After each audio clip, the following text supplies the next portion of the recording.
This is my 14-inch M2 Max MacBook Pro, and I love it.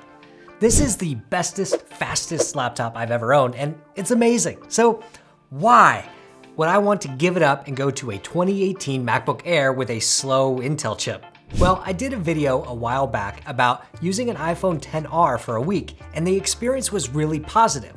So I decided to look for an old MacBook Air to see if I could replicate the experience. For this experiment, I knew I wanted a 2018 MacBook Air because that's when it got the Retina redesign. It got a Retina screen that year, and there is no way I'm ever going non-Retina. I'm not crazy.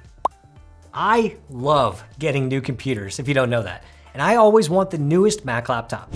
When Apple moved from Intel to their own chips in 2020, it was like a lightning bolt of new performance shoved right into the new Macs. And it's amazing. Since then, we've seen some minor improvements, I guess, with the M2 line, but hey, it's new and ever so slightly faster, so I wanted it. Actually, I may be one of the only YouTubers who bought the M2 Max and still has it. Well, I'm a glutton for punishment, so I started to wonder if I can actually use an older Intel Mac for a week and see how different it is in 2023.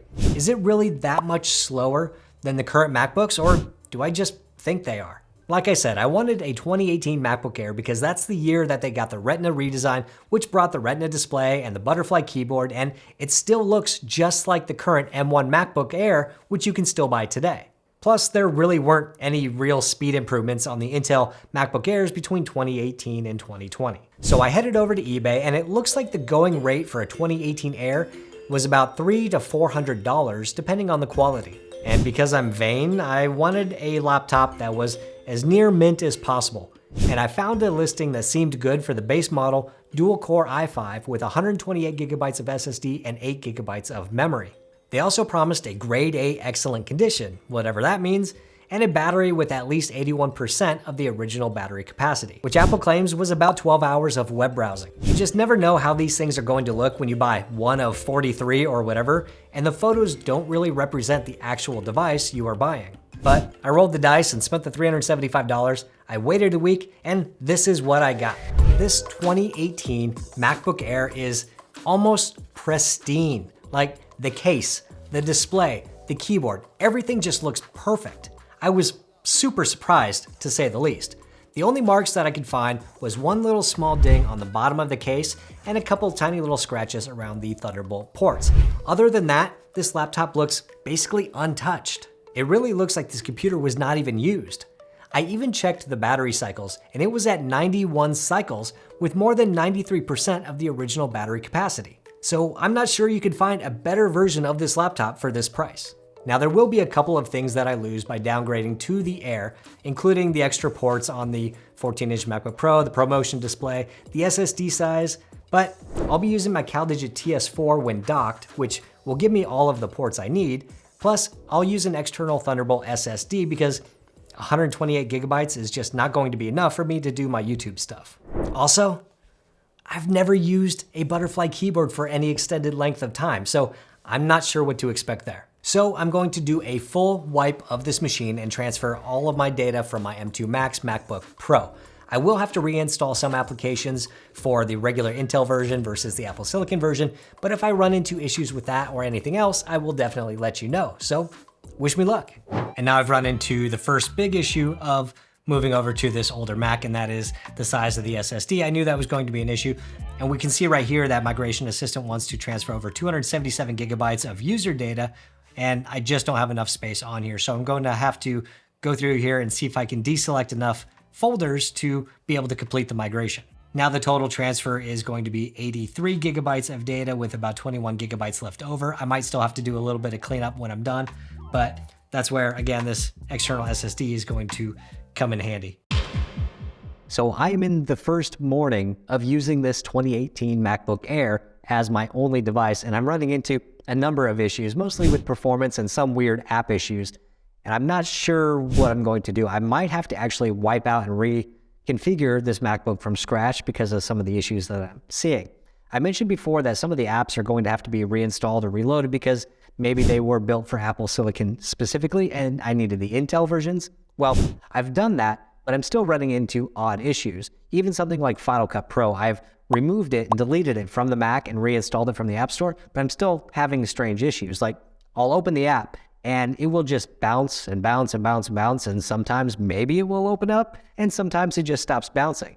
It will show as it's running in Activity Viewer, but I can't actually open the app. And if I try and open the app, it will usually just say, hey, it's already running. See if it pops up. Well, it's not going to do anything this time. So day one was almost a complete loss. I did end up needing to go back and completely wipe and set up this computer from scratch because I ran into so many issues with the applications not even opening. So I went through the reset and I reinstalled all of my applications manually, which was painful as well. Things that usually took seconds to a couple of minutes took much, much longer. For example, I downloaded a couple of applications from the Mac App Store and I left for lunch, and when I came back, it was still downloading and installing. That is abnormal, and I know because I do a lot of installs of applications and reinstalls of Macs because of, what I do. This one was just slow. And so just running my regular work applications that I need during the day to get my job done, plus a web browser and email and some other things, everything has a lag. Everything's slow. Nothing is instant when using this computer. For example, using Pixelmator Pro to do some basic edits on a photo, adjustments took multiple seconds or longer just to apply to the photo, whereas with the M1 and the M2, everything is just instant. The other thing about that is, even with a very light workload, the fans are frequently running almost all of the time. Even just a browser with a tab or 3 open will kick on the fans. Watching a YouTube video, going to certain news websites, you can't do it without that fan picking up. I also want to mention that even after completely reinstalling all of the applications from scratch, they still take an abnormal amount of time to actually open up, and they just continue to bounce. I actually do want to share a positive experience I'm having with this older MacBook Air, and hopefully you can hear me beyond the fan spinning on this because of the transcoding that's happening. But the keyboard is the 3rd generation Butterfly keyboard, and I've actually had a pretty good experience so far, pleasantly surprised. This is the 3rd generation Butterfly keyboard on this MacBook Air, and 3rd generation because they kept having problems. But the typing experience has not been as bad as I thought it would be. They have a lot less key travel, and you can definitely notice that coming from a regular Magic keyboard on a MacBook Air, MacBook Pro, or even the iPad Magic keyboard. But after just a couple of hours or days, you get used to it, and it's actually not too bad. I do think that I do miss the extra key travel overall on the other keyboards, but I would say this one has not been bad, and actually, like I said, a pleasant surprise. So now I've hit the point where I just cannot edit videos on this computer. It's just not going to happen, at least my videos. My 4K Sony camera videos are uneditable on this computer. Even trying to create proxies was insane. Just the first couple minutes of my video took more than 6 hours to create proxies, and the performance still wasn't good enough to actually edit on this machine. So video editing for me on this machine is just out. It's just not going to happen. It's impossible. So now I get to focus on some of the other things. Like this morning, I was able to take this computer downstairs and use it on the couch while I got ready for work, doing my initial writing and going through emails and brainstorming and the other things that I usually do on the computer early in the morning. And this computer handled it just fine. So without video editing and without trying to do all of that, I'm back to, can I do my regular work on this computer? So we'll be doing that over the next couple days and seeing how it goes. So lag is starting to be a constant problem with this MacBook. For example, just opening up applications takes a very long time. So Safari is now open. Let's go ahead and go to, say, Docs. And what you're going to see is how long this takes to open, which is pretty crazy. But then, worst of all, I have major typing lag. So I'll start a new document here and wait for that to load. And this, nope, can't type yet. Still waiting. Still waiting. This is how I am typing poorly, of course.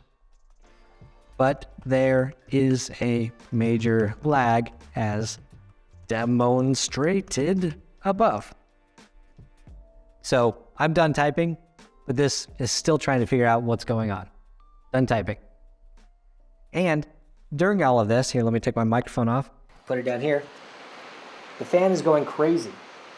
And I have very little open. I have Safari open, Messenger, Mail, Calendar, Photos, Notes, and I have Pixelmator open, but it's not actually, there's nothing open. There's no document. And the fans are going nuts just trying to run Google Docs. One very interesting thing is that if you are not multitasking and you're just doing a single task, even playing an Apple Arcade game, the computer actually does okay. So if you're doing one thing rather than multitasking, you'll probably get along just fine. All right, so welcome to day 6, and today we're going to be working away from the desk. So we are at approximately 9 a.m. We have a battery life of 100%, and we're going to see how this guy performs away from the desk without being powered and see how it performs and see, most importantly, how the battery life performs. So let's get disconnected and get to work. For the first couple of hours this morning, I worked on getting through my email, messaging my team on Teams. I logged into remote systems to check on things, and of course, I had a few browser tabs open. This all went fairly smoothly. I also joined a couple of conference calls and even a Zoom call, which stuttered for the first 30 seconds before finally smoothing out, unless I hit the mute button. So I've been using this completely undocked and unpowered for the last 2 hours, and you can see that I'm down to 60%. So I only have probably a couple hours left of battery life. Here's the applications that I've been using. As you can see, nothing too crazy. All right, so it's past 12 o'clock and I am hungry. So I'm gonna put this guy down and go get some grub. But after about 3 hours, we've used about 60% of the battery. What that means is there's no way I can get through a full day on this computer. I mean, I can get a couple hours more maybe after lunch, but there's no way it gets me till 4 or 5. So yes, I did determine that I could get most of my regular work stuff done using this computer, however slow it may be and frustrating. I cannot do some of my more creative things on this computer. It just does not have the horsepower to do it. On a positive note, the design still looks pretty modern because Apple still sells essentially this exact same shape, size computer with the M1 MacBook Air. It looks just as good as it did many years ago. The classic wedge-shaped design, black keyboard, silver trackpad, it looks good. Also, the screen is still a Retina display on here, which looks better than most other laptops you're going to find that are this old. The bezels do look a little large compared to the M2 MacBook Air, but you know what? That's not too bad. So that's what I have to say that's positive about this computer. The hardware looks great on the outside. The display is great. It's just the inside that kind of sucks. Okay, so I made it 7 days, and it was actually pretty rough. Going into this, I did not really expect the performance for regular tasks to be as bad as they were. I knew benchmarks were not great, and they don't always tell the full story. Well, in this case, it actually does, and I can't wait to get back to my 14-inch MacBook Pro. Heck, even the M1 base models would be a solid upgrade to what I have right now. What I learned over the last week is that my memory of the transition from Intel to Apple Silicon was correct, like pure night and day difference.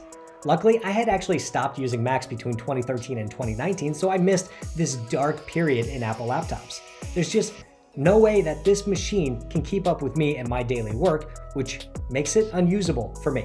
Even without the YouTube stuff, I was experiencing frequent lag. The battery life, although nowhere near 12 hours that Apple claims of web surfing, wasn't terrible for this machine. It just would not get me through a full day. The M1 and newer Macs have definitely spoiled me, allowing me to get more than a single full day's work out of it and not worrying about where I need to plug in. Unlike switching from the latest iPhone to one that's a few years old, this experience completely changed the way I worked. Every single thing I did was slower, from opening apps to switching Safari tabs to just typing in a Google Doc. Took longer than it should and caused me to have to slow down and actually get less done. And I don't even use anything that crazy for my day job beyond normal office type apps, but I do multitask constantly. I couldn't even switch between apps without being hit with lag. I'm actually debating whether or not to resell this laptop or just recycle it.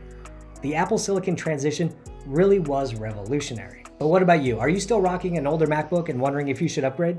Let me know in the comments below. Also, if you want to see my experience using an iPhone XR for a week, check out this video right over here. Hit the thumbs up button if you liked it, hit subscribe if you want, and I'll see you next time.